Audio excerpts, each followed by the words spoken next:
Greetings, Poe fans, and welcome back to Review Morgue.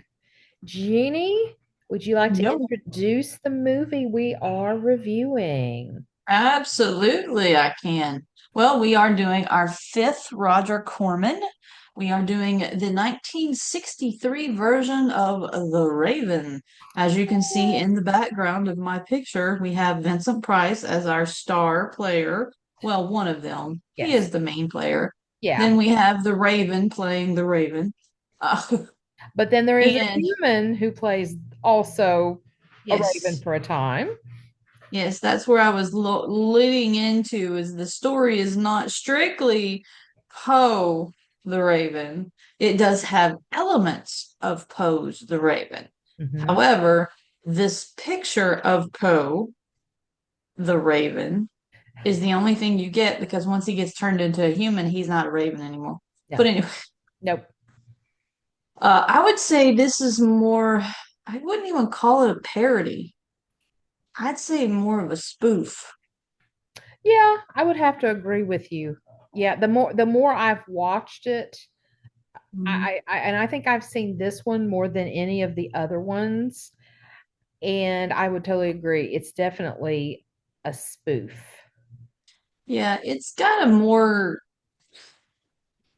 comedic, as in method comedic, meaning the body acting of the running into things. The one thing it definitely told me when I was watching it, it told me, oh look, it's the Three Stooges that we have interfering here.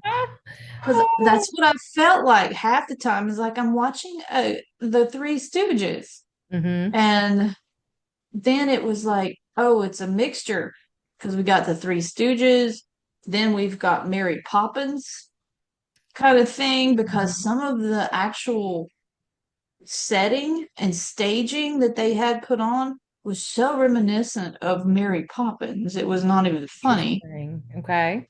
Uh, but there's one part I want to talk about later on, but not just yet. I think we need to get the logistics out of the way first about who's in it, who plays what, a little bit of background before we actually talk about the film. So Okay. that's where I'm going to turn it over to you because All you right. make a list of all that stuff. Oh yes, I'll that's my dependable list taking notes Mm-hmm. and all that fun stuff. All right. So as Jeannie said, it is the fifth Roger Corman directed film, American International Pictures, AIP, and it was done in 1963. And we have Vincent Price, who plays Dr. Craven, Craven, so little play Mm-hmm. on Raven. Peter Lorre plays Dr. Bedloe, and he is the human who was turned into a raven. And Mm-hmm. one thing, we'll talk about this later too, but I want to mention just costuming right here because I'll bring that up later. Then you have Boris Karloff, who plays Dr. Scarabus. And Mm-hmm. then Olive Sturgis played Estelle, who was Vincent Price's daughter. And then Hazel Court played Lenore, who was Craven's dead wife. But we Mm-hmm. come to find out quickly she's not so dead. Yeah. And She then, was looking really good, really well for a dead person. absolutely. And then Jack Nicholson, a young Jack Nicholson, it's one of his first roles, plays Rexford, who is Dr. Bedloe, played by Peter Lorre's son. And Mm-hmm. so you've got all kinds of things, a lot of different tropes that, we see in these types of films, medieval times, in castles and all the tapestries, the Baroque type furniture, very gothic. and just again, these actors pull off some wonderful things. Yeah, and one thing that bothers me about some of the costuming is that it leads more towards a Shakespearean time. Yes. Yes. And that's kind of what I'm like, considering Poe was not a big fan of Shakespeare, Hmm. but I think a lot of it is this could also be money wise because they have a lot of Shakespearean troupe like costumes and settings and everything like that. So, they got to use what they got type of thing. Absolutely. Yeah. But it is kind of gothic. I do Yeah. like how some of the pictures at the very beginning, when Vincent opens the show by reading the poem, I think he reads like one part, one half of the verse, I or think one half so. of It's a the poem. large chunk of the poem. Yeah, it's Yes. like a Yeah. large chunk of the poem. He reads up until he can introduce Lenore, at least. Yes. And the different pictures that they're superimposing while he's reading Mhm. or reciting the poem is very cool because one of the pictures, if I'm not mistaken, is of the house of the fall of the House of Usher. Yes, I think you're right. Yes. So, and then they have the seaside, which is a dedication of the Annabelle Lee.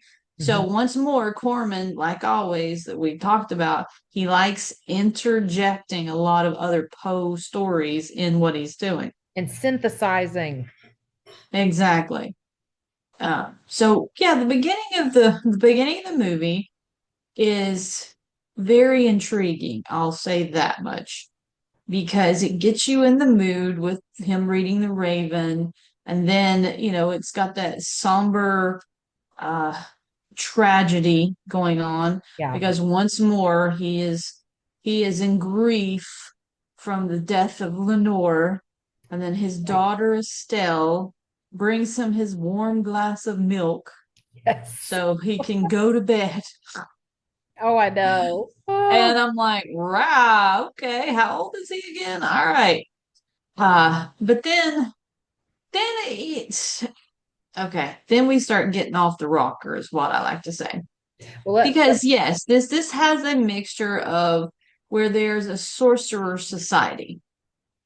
They call themselves, well, Dr. Bedlow, right? Bedlow, is that how? Peter Lorre, yes. Uh-huh. Yeah.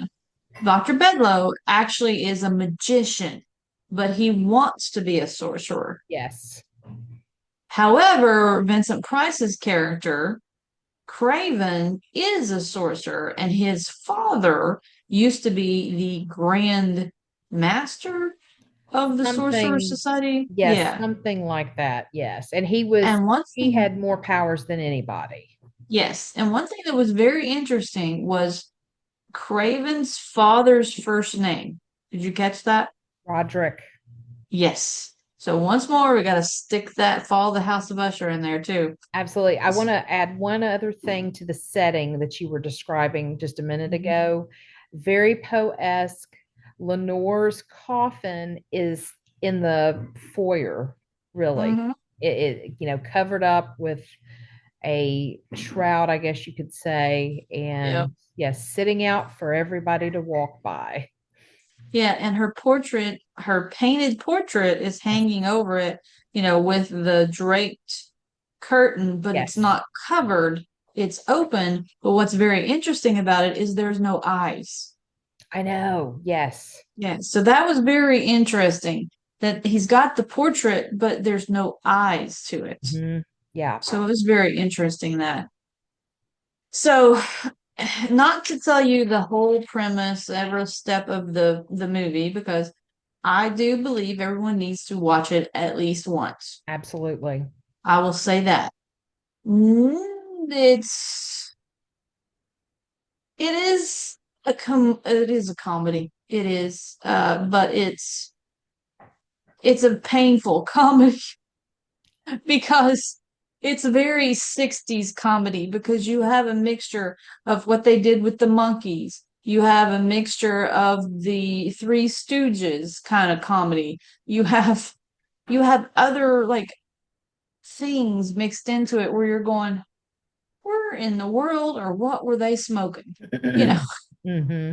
So especially my one thing that started it off was like when Vincent Price is sitting in his winged back chair Yeah. and drawing a raven with his powers that are green lines, that he's drawing the raven in the air and giving this little smile. And I'm thinking, it makes him seem so much like a toddler playing at a crayon. Yeah. It was just, But if you think about it, his whole world has changed because he was enamored. He was, madly in love with Lenore.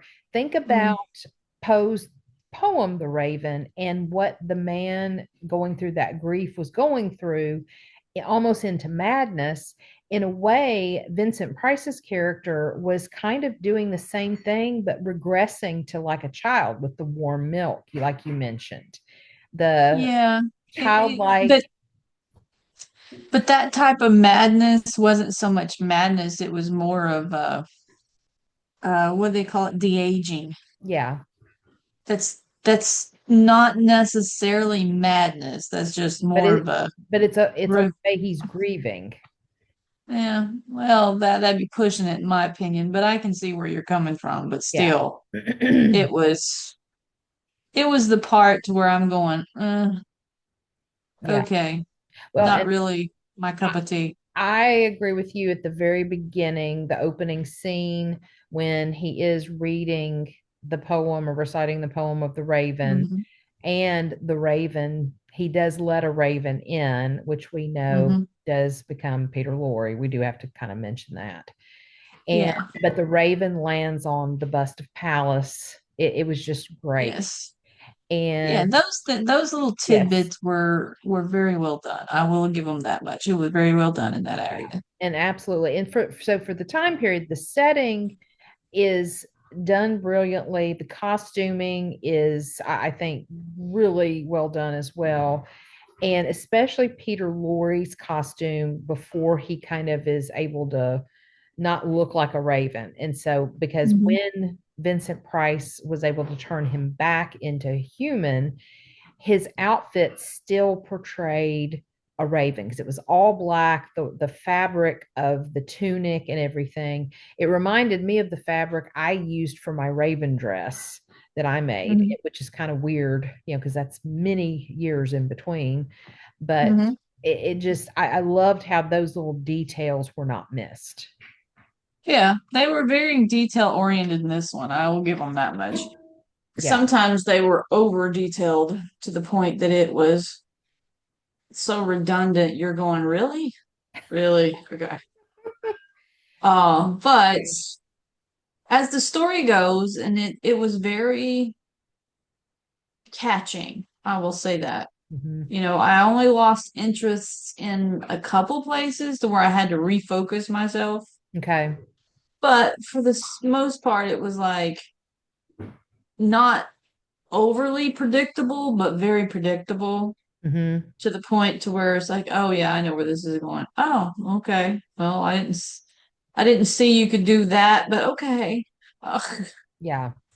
but Boris Karloff was the one that surprised me the most Okay. So why? because Kind of curious. it was so unlike him. Hmm. And I guess this one was because he was older and he was starting to look older Yeah. and he was not acting as his normal Boris Karloff self kind of Hmm. thing. Yeah. Not that it was bad, it was very nice to see that side of him, that range that he had. Yeah. So I kept having to remind myself that is Karloff, you know, Yeah. but it's like, oh, it's not Karloff, but it is Karloff. So, Yeah. I mean, it does make you, when you really think about when he was doing all of his work in the 30s, especially versus 30 years later in the 60s. Yes, the man definitely aged. I mean, all three of these guys did. they all look a little bit different. Vincent Price probably looked the best out of all three. To Yeah, me, his aging process, to me, he did not look older until he was in movies like Edward Scissorhands, which was the last one he did before he died. right. So so for him, he was like timeless in his looks Yes. to some I degree. will say that Yeah. I mean, Mhm. he didn't have a look that was any different even when he did Edward Scissorhands. And Mhm. as old as he was, it was still Vincent Price. You had Right. no Right. worries whatsoever. Yeah. But I But liked Karloff's character, and just the Scarabus, especially when he would say it, was just, it rolled yeah, off his tongue. And yes. then Lenore is, Mm-hmm. The floozy. yes. And we don't want to give too many spoilers, but Hazel Court plays Lenore, and Mm-hmm. in just true acting style, she does an amazing job as that Mm-hmm. character. Uh, Almost reminiscent of the type of character she played in Mask of the Red Death. Just, Yes. she knows how to turn on the villain, and kind of like with what you were saying earlier about like the fairy tale aspect. I mean, Mhm. she could have been a Disney villain, honestly. Yes. She very much could have played a Disney villain. Mhm. It fits so well. Yeah, like the And evil queen or something.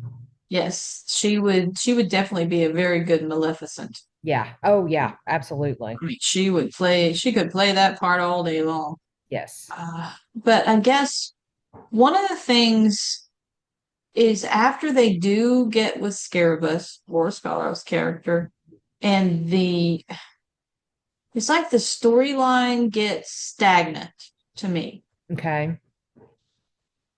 And I mean, they have such a giant opening to where Boris Karloff's character, Scarabus, is playing an evil character, Yes. but he doesn't come across as an evil character. He just comes across as a flat, embarrassing character. This is the one thing that bothered me, I guess, the most with Hmm. Vincent Price and Boris Karloff at the end between the two of them. Because all I kept thinking to myself is that you have two such wonderful, memorable, awe-inspiring actors, and you've reduced them to this Hmm. because it didn't even seem worthy, I guess is what I'm trying to get at, Okay. what they were doing, because it was just bland. It was so flat. It's like they couldn't even put any of themselves into it because they didn't know how. That's Yeah. kind of what I'm getting at. These characters, and I understand where they were going with the characters, but it's like they couldn't pull it off in the special effects department. Hmm. And because they couldn't do it in the special effects department, Karloff and Price could only do so much with their acting to make it work. Hmm. And they were trying. And I will tell you without a doubt, they were doing excellent jobs in acting this out. But to me, it was like the struggle was so hard for them that I truly got mad because I'm like, why would you do this? Why didn't you just rewrite it? Or, and I understand you're trying to make it funny. You can make it funny, but you're putting so much. I don't know. I don't want to say that I dislike the movie. I didn't. It's not that I want to say that I don't like Corman. I do. I just, I felt like out of all the movies so far that Corman has done, this one made Price and Karloff look the worst of Okay. all of them. And it wasn't because of their acting, it was because I want to believe the script they were giving because they didn't have the um right setup. They just didn't have the right setup for this show. Well, but let me just say this. The person that wrote this screenplay was actually Mhm. Richard Matheson, who is one of the brilliant writers of our time. Yeah, well, I hate to say it, but even brilliant writers have a bad day, and this was his bad True. day. True. Now, I think I like the movie better than you do. Hmm. Just from what and I hate to say many times that happens. Hmm. And I guess for Yes. me, maybe it's, obviously, neither one of us grew up in this time frame. We weren't born yet. But just thinking about just Price, Lorre, and Karloff, I think it was maybe more the nostalgia for me, and just I like the period that they were setting the story in, and they used a real raven, which was really wonderful. And so I think that for me is what makes it more of a connection for me than you. Well, I don't know. I will agree to disagree on one parts of that Okay. because even though we didn't grow up in that era, Right. these were movies that I watched because my parents, this is their Yes. era. Yes.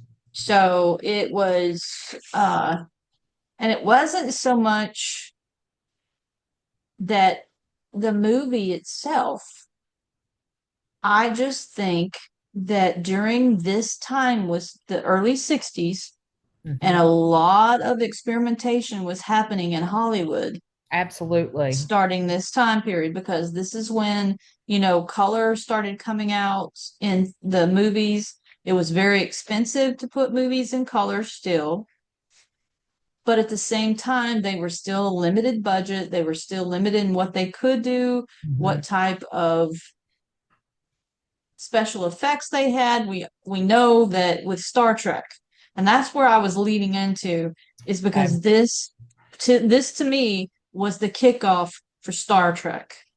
Yeah, with 3 years Because later. Yeah. Lorre, if you even look, Lorre in the time when he was facing off with Scarabus, he even did the Vulcan. This. He did this to Scarabus when he had a wand in this hand and he Right. was pushing at him with the Vulcan hand signal. Yes. Yes, thank you. It well, I couldn't get to show up on my end. Oh, He did that, and when he did that, I lost it. I was like, "Oh no, no, no, no!" If Kirk pops in and his shirt gets ripped off, and somebody comes in with a recorder and a blue shirt on, I would be right there in the Star Trek universe. And oh, I was like, "Oh Lord, please no!" But oh, that's that's the one funny. thing. It's not a bad movie by any means. Hmm. It just that was the only part that I really felt that Corman let them down, or even Matheson in his writing Hmm. let Karloff and Price down. Yeah. Now, Lorre did an awesome job Well, and because he got to play a character that kind of, he could have fun with.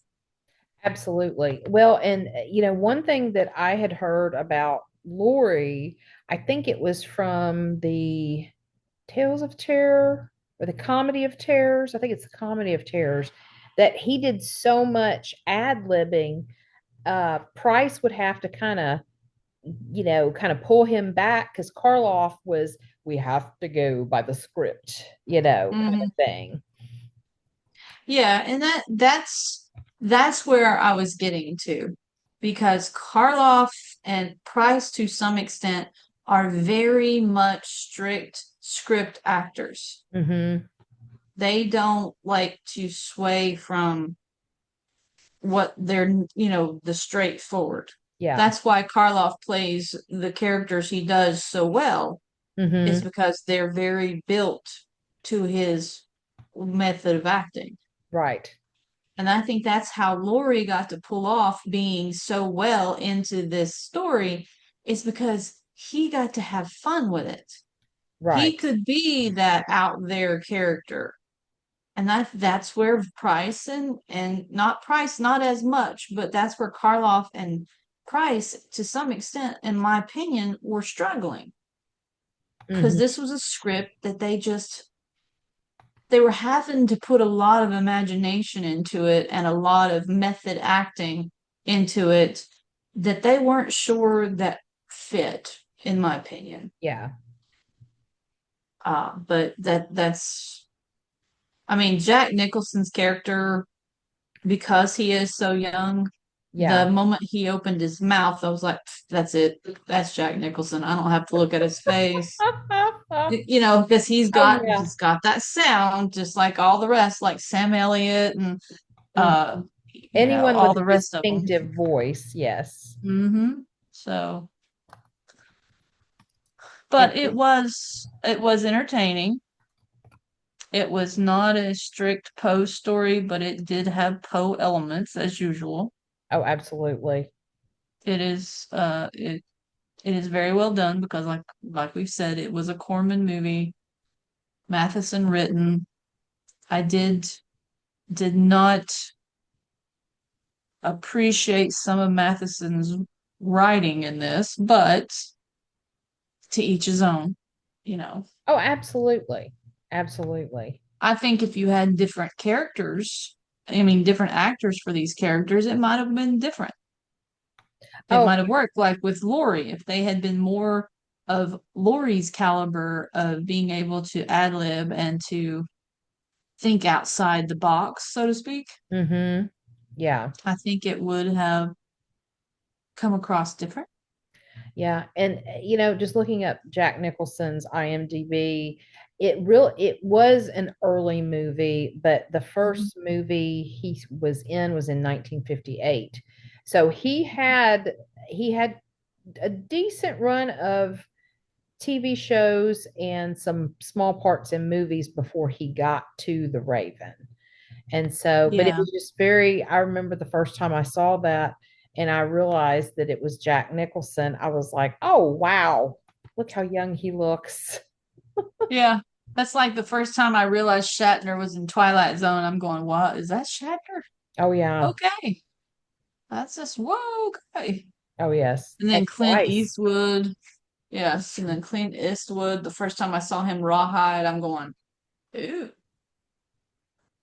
And the wagon train and all those others. It's just, Yeah. and then Leonard Nimoy playing in Westerns. Now that was interesting. Oh, yeah. But all right, let's not digress. Uh, Or is no, that but all you've got to that's, say? yeah, that's all I've got to say about the movie because I'm like, yeah, there's nothing else I can add.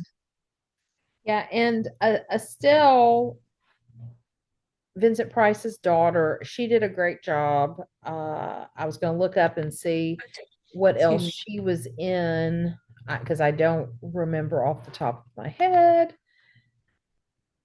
Yeah, the only thing every time that they would yell her name, only thing I could hear in my head was Stella. Sorry. It kind of just went, oh, okay, no, it's Stella. Okay, sorry. Yeah, so the actress's name was Olive Sturgis, and Uh-huh. she's known for The Raven, of course, Requiem for a Gunfighter in Uh-huh. 1965, actually, Lady Godiva of Coventry in 1955, The Kettles of Okay. Ozarks, 1956. Those are the things that are just like pop up the first, at first, like this is what they're known for. Okay, cool. Yeah. So she did, some acting, and actually, she just passed away last year in February. Oh, wow. That's interesting. Yeah. But I mean, if you think about it, Jack Nicholson is still alive. So, Oh yeah, he's almost 90, I think. hmm. Um, yeah, I will say this. These actors had excellent chemistry on screen. Oh my gosh, yes. And when they come back together in the Comedy of Terrors, and we'll talk about that one later as well, not today. But yeah, Mm-hmm. they just their chemistry is just I don't Yeah. even know what the right word is. It's so good.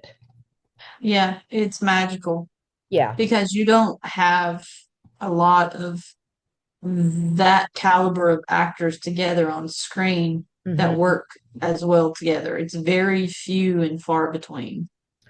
Yeah, exactly. And The Comedy of Terrors was also 1963, and it's got some funny stuff. And Hmm. not only does it have Price, Lorre, and Karloff, it also has, I think it's Basil Rathbone, if I'm not mistaken. I believe so, yeah. So that's what's even. Yes, he is in that. Cool. So that'll be one we'll be doing soon. Yep. Yes, Jeannie. Hmm. Are we ready to do our Raven Calls and our Black Cat Hisses? I do want to say one thing first, though. I Okay. did find out because I was looking on the Audubon because I wanted to make sure that they were using the actual raven and not crow in some aspects of it. Yes. So I wanted to look up and make sure, and I found that caws are more crow. The Okay. ravens croak. So are we going to change it to croaks? I liked it better when I heard it. I was like, woohoo! Because it's bad. This movie croaked. Poof, bad. Oh, goodness. I know that's pun intended. Exactly. But I just thought, well, because they even had where you could listen to snippets to tell the difference. Mm-hmm. And it was really, I mean, it wasn't that much of a difference, but you can definitely hear where the caw is for the crow and the croak was for the raven. Oh, that's So very interesting. so I thought, well, if we want to stay authentic, and they did say that the ravens' tails are more like the red-tailed hawks, where Yes. they have a longer feather in the middle, like they have more of a tapered, Yes, and the absolutely. crows spread out like a hand. And the raven's beak is bigger, and it usually has some feathering up on the, like where it Yes, connects to their head. exactly. So, but I just thought that was interesting that we were croaking. So yes, I think we need to change it from caw to croak. Okay, all right. Pivotal day, especially Yeah. since today is Poe's Birthday. 217th birthday. He looks really good for 217. Yeah, he does. Hmm. His Dorian Gray picture is working out very well. Ah, Exactly. His I can't ever say that. The digitipe. No, derog. How do you say it? daguerreotype. Thank you. I don't know why I keep wanting to call it digitipe, but I'm like, no, I still can't say it. Okay, so anyway, but you know what I'm saying. Yes, I do. So yes. So happy birthday, Mr. Poe, 217, and away we go. Absolutely. All right. So what are you croaking out here, Jeannie? Well, I'm gonna have to give it 3.5 croaks. Okay. It wasn't a horrible croak, but I just all the things that I've already said, I just can't get past.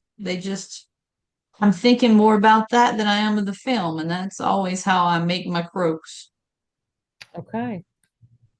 And then the black cat hisses. I'm gonna have to go 4 Okay. because yeah, there was just that half a minute more hissing than the croaking. Because with the croaks, it's like it's still good, but it's not good enough. Okay. That's where that half hiss comes in. The Yeah, that's barely. exactly. You ruined it. Yes. Anything else? Nope. I mean, everybody needs to once more make their own decisions by watching it themselves. But just go in it with an open mind and you can figure it yourself. All right. All right. For me, Croaks, I would have to give it, I'm going to say 4, because I love all three of the actors, Price, Karloff, Lorre, so much, and just all everything I've seen of them has been amazing. Mhm. Now, and I mean Nicholson and the Olive Sturgis, they did a great job too, and Hazel Court especially as well. And so I thought casting wise, it was perfect. The setting, the costumes, all of those things, and especially that they actually used a real raven for Mhm. this was so cool because when Vincent Price came in one scene and the raven was sitting on his shoulder, I was Mhm. like, that's awesome. That is so cool that he got to work with an actual raven. And Yep. so for me, again, I think a lot of this is the nostalgia of these actors working together and just loving that. And spoofs are fun, spoofs are fun. And Mhm. The Raven's one of my favorite poems, not the probably not my favorite, but it's in the top, 10. And so that's why I would give it 4. Now, Okay. hisses, I would probably give it 3, just because I don't, for me, I get where you're saying the script, and I think part of it was maybe the script, but I don't know. I think the storyline itself I like, but I Mhm. think the way it was carried out, and I don't know if it's just a combination of just the script, the way the actors were feeling, Corman's directing, because I mean he is an amazing director, and so Mhm. again, this is not. I do like this film for the spoof aspect of it and the Mhm. nostalgia, but I think that they could have added a little bit of things differently and even pulled more out of the Raven poem and made it even a better film. Yeah. Yeah, there's always room for improvement. Yeah. So, But just Lori's ad-libbing, I think, probably gave more comedy to it than anything. yeah, I would have to say his character was the most versatile and Mhm. forgiving and easiest out of all of them to play Yeah, absolutely. because he could truly, no pun intended, but he could definitely ruffle his feathers. Yeah. Own the pun. Own the pun. Exactly. I own But it. I own it. The pun is mine. but in some ways, this film also is reminiscent to me of like a Mel Brooks film in a way. Yeah. And I really like Mel Yeah, I Brooks. have to say that was the other thing that got me. Now, I'm not I love Blazing Saddles. I love the thing that got me with Mel Brooks was Spaceballs. Okay. I just, I was traumatized by that movie. Oh, I think it's hilarious. But your humor is Well, different than mine in when it yeah, comes to film. So I was truly traumatized by that movie. yeah, it's Yeah, okay. because there's a Star Trek tie to that one too. So, hey, Oh, but yes, so I mean we're close on the croaks and the hisses, so yeah, just a little flip there. yeah, not too But bad. it is a good movie. It is worth watching. Just go into it with an open mind.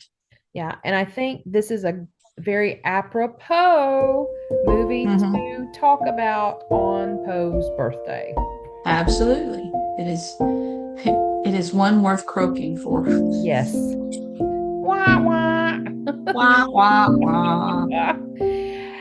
So, what are we going to be watching in February, Jeannie?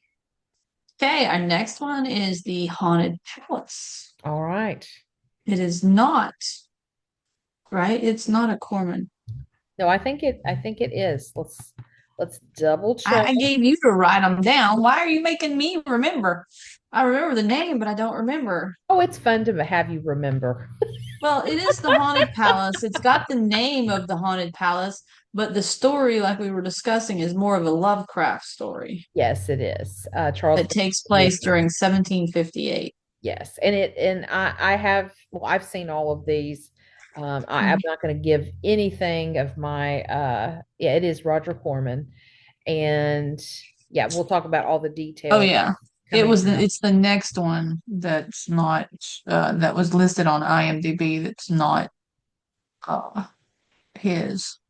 But we're not going to be doing that one because it's only 37 minutes long. Okay, yes, yeah, we tend to not do like the more of the shorts. So, Yeah. but yes, so that yes, that's what we will be doing next time. Yep. We would do The Haunted Palace, which once everybody should know is that is a poem that was in The Fall of the House of Usher. Mm-hmm. However, this is more of a Lovecraft story. Yes, So it's going to be interesting to see how the two work out. yes, and it definitely is very Poe-esque. Hmm. I don't have a problem with that, Oh no. and Lovecraft was definitely a fan of Poe's, Mm-hmm. so Absolutely. it works. And on that note, We we are are Poe oh out. out.